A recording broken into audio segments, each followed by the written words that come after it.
I tried Hellclock. The question is, should you?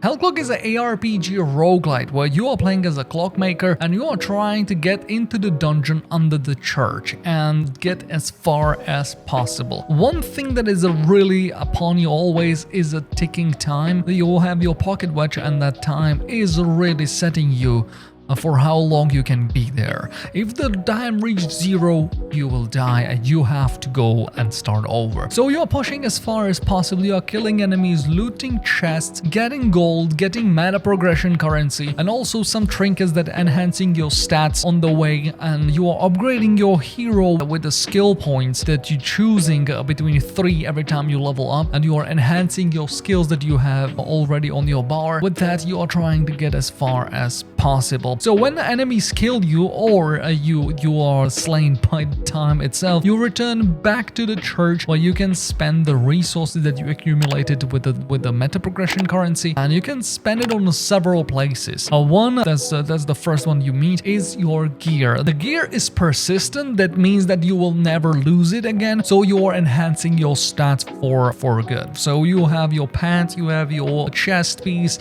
you have your gun, rings and amulets, and all those things are just giving you more stats to begin with. There is another system that's going with it, and that's skills, right? You have to choose the skills you want to run if you want to go for your trusted revolver or you want to throw knives around, and all these things you have to just put the skills that you enjoy on the bar and run with those. You have a reliquary. That's a similar system as like Last Epoch or a part of the Path of Exile, where you have set amount of spots where you can insert items, and those items are enhancing also your stats and also the abilities that you want to go for. It going together and everything is just about you creating the build that you want to run. Last but not least, I have to mention there is the Bells of Memories of All Ancestors, and that's a huge spider-like Path of Exile tree where you can invest a meta currency, like the points that you will accumulate, and you will be able to unlock more things. For example, there are like small nodes that are enhancing gold gain and also mana regeneration. You can get a shield from like dealing damage, but there are some big ones. For example, to increase the set amount of reliquary slots that you have, also increase the timer that you have in the dungeon itself, and many others. Those things are just enhancing one thing and only, and that's how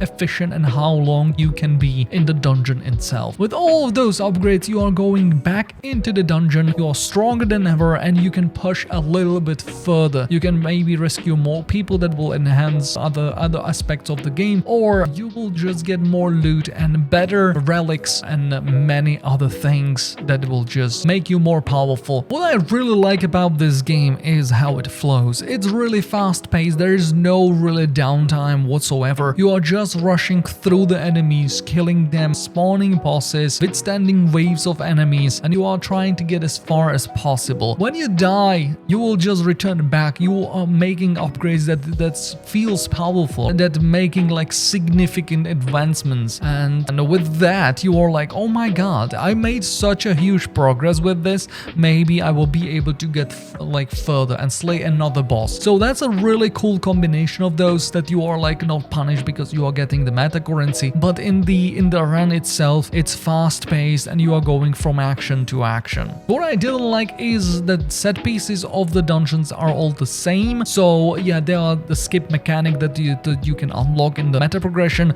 that you can spawn the portal and you can skip few floors that are absolutely easy for you. But I don't know, it's just small dungeon, there is a corridor you run. I would love to see more variety in that regard. Also, the character is still the same. The equipment that you are putting on him is not really changing how the character looks. That's another downside, but I understand. It's just a lot of resources to map everything and, you know, make the design for everything. But overall, I enjoy my time with it. I want to go back and I want to go for another run. Unfortunately, this demo have just several floors and I already beat all of them. So yeah, would be nice to go for a little bit further, but that will be in the summer. You can wishlist the game. You can check the video on the left side where I played like 45 minutes of the game if you want to see the beginning, or you can check absolutely different video on the right side. That will do it for me. Thank you very much, and I will see you next time. Bye.